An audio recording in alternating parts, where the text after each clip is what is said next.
प्राप्ति के लिए यत्न कर ले, कहीं बाद में समाधि लगा बैठे। विष्णु जी वहां से चल पड़े, शेष नाग के लोक में पहुंच गए।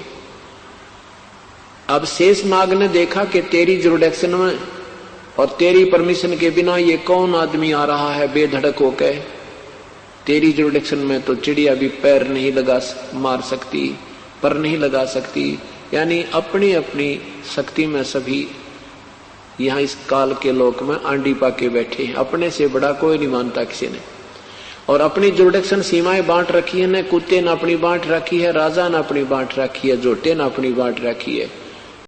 अपनी प्रभुता और अपना खोप दिखाने के लिए, पूर्व सूचना देने के लिए अपने 1000 फूलों से फुंकारा छोड़ दिया। जहर का, विष का, जैसे धुंध होती है ऐसे विष्णु जी के चारों तरफ धुंध टाइप होगी और विष्णु जी का शरीर कति काला हो गया, जैसे स्प्रे पेंट हो जाता है। अब श्री विष्णु जी ने देखा कि ये नादान सर्प ने, मैंने इसको कुछ कहा नहीं, छेड़ा नहीं, अभी तक कोई इसके साथ बदव्यवहार नहीं किया, इसने मेरे साथ ऐसा बदव्यवहार किया, इसको अभी ठीक करता हूं, इसको मार डालता हूं। तो उसी समय आकाशवाणी की ज्योति निरंजन ने कि विष्णु अब तुम इसको कुछ मत कहना, अगर तुम ऐसे ही लड़दड़ मरने लगे तो यहां सृष्टि कैसे रची जाएगी, वापस जाओ, इसका तो बदला लेना। एक समय तेरा जन्म होगा द्वापर युग में श्री कृष्ण रूप में, और ये काली देह में वहां उत्पन्न होगा, तब तो इसने वहां अपना बदला ले लेना, अब मत कुछ मत कहना। और जाके अपनी मां को बहुत साफ साफ बता दे और सुन ले, मैं कभी किसी को दर्शन नहीं दूंगा, और कहीं तू ब्रह्मा की तरह झूठ बोलेगा तो तेरा भी ब्रह्मा वाला हाल हो जाएगा। विष्णु वापस गए। मां ने पूछा, बेटा तेरे पिता के दर्शन हुए? विष्णु जी ने कहा कि नहीं माता, मुझे पिता के दर्शन नहीं हुए। दुर्गा ने सीने से लगा दिया और कहा, बेटा तू सतवादी होगा, तेरी जग में कीर्ति होगी, ये मेरा आशीर्वाद तेरे साथ है। और फिर बोली, आजा मैं तुझे तेरे पिता दिखा दूं। अब ऐसे खिलौने देकर बड़ो रखे हम सारे। विष्णु जी से कहती है कि ध्यान लगा तेरे शरीर में, पहुंच यहाँ सहस्रार कमल में। सहस्रार कमल में पहुंचा तो वहां कहते जलमल जलमल जो दिलमल जलमल जलमल होई, और यही तेरा पिता ज्योति निरंजन सोई, कि ये तेरे पिता के दर्शन है, बस बेड़ा पार हो गया तेरा। अब विष्णु जी प्रसन्न हो गए कि मुझे पिता के दर्शन प्रकाश रूप में हो गए, वो ज्योतियां देख ली। तो ब्रह्मा वापस, विष्णु जी ने कहा, मां मैं अति प्रसन्न हूं। उसके बाद दुर्गा शिव के पास गई, शिव के लोक में। शिव जी से कहा, बेटा तो भी अपने पिता के दर्शन करने की ट्राई कर ले, तेरे 2 भाइयों को तो मिला नहीं। अब शंकर भगवान इस बात में समझदार निकले कि जब मेरे 2 भाइयों को पिता नहीं मिले तो मैं क्यों व्यर्थ प्रयत्न करूं। दुर्गा से कहा, मां जब मेरे 2 भाइयों को भगवान मेरे पिता के दर्शन नहीं हुए, उनका ऐसा कोई नियम है, तो मैं तो ट्राई ही नहीं करता, मैं प्रयत्न नहीं करता। मेरी एक प्रार्थना आपसे। दुर्गा ने कहा, बोलो। हे मां मुझे अमर कर दे, मैं कदे ना मरूं, मुझे ऐसा वर दे दे। दुर्गा ने कहा, बेटा ये कभी नहीं हो सकता। यहाँ तो जो उत्पन्न हुआ है 21 ब्रह्मांड में उसकी मृत्यु निश्चित है, और जो मर गया जन्म जरूर पुनर्जन्म अवश्य है। पुत्र ये तो मेरे काबू से बाहर की बात है। हाँ तुझे एक विधि बता दूंगी जिससे तेरी उम्र सबसे बड़ी हो जाएगी। शिव जी ने कहा कि मां यही कृपा कर दो।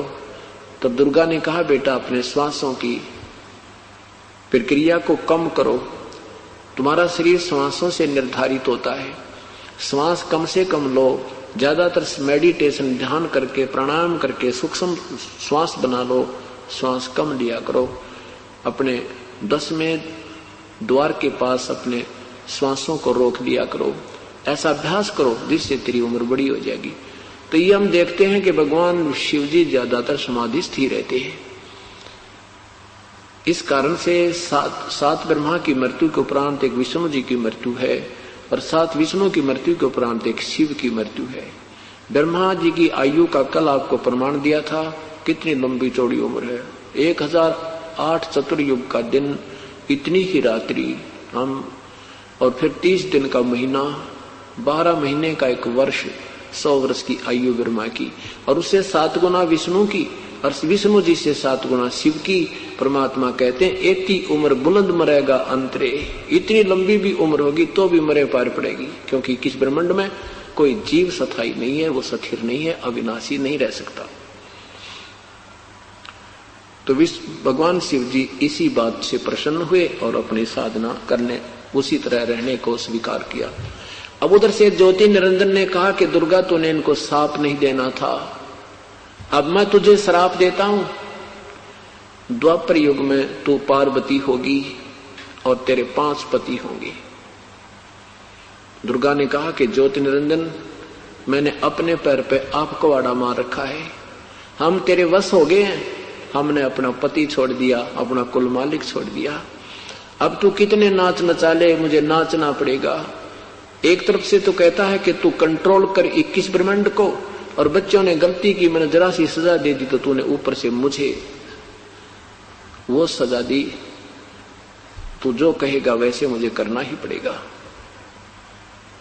कुछ दिनों के बाद क्या किया, ज्योति निरंजन ने दुर्गा से कहा कि इन बच्चों को अब तू सृष्टि उत्पन्न कर, जीव उत्पन्न कर मेरे लिए, आहार तैयार कर मेरा।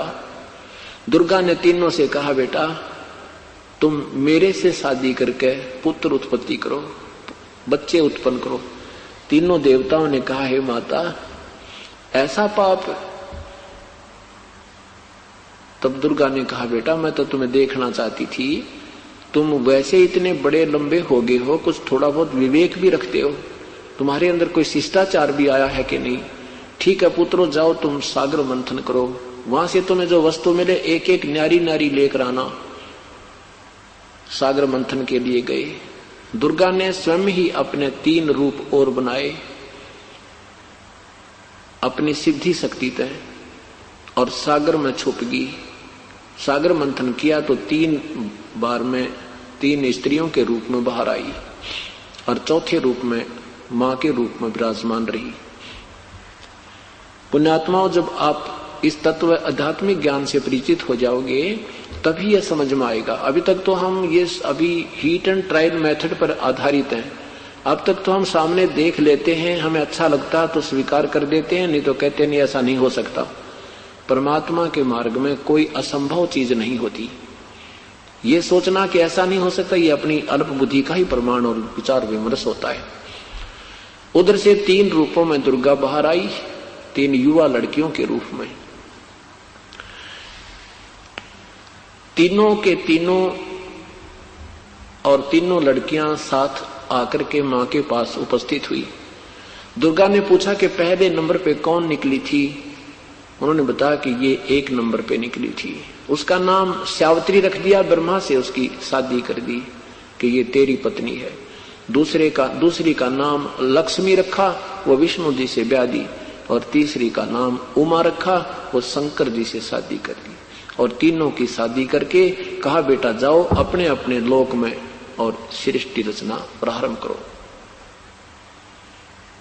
तीनों पुत्रों की शादी करने का विवरण 3रा स्कंद देवी भागवत महापुराण आपको प्रमाणित कर रहा है, ज्यों का त्यों।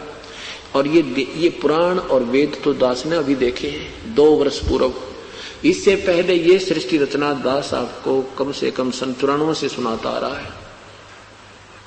तो कहने का भाव ये है कि जो परमेश्वर ने हमें पहले ही ज्ञान दे रखा था अपनी अमृतवाणी में 5वें वेद में, आज सब सदग्रंथों ने उसको सेकंड कर दिया। आज सब सदग्रंथों ने उसको प्रमाणित कर दिया, उसी का समर्थन पाया।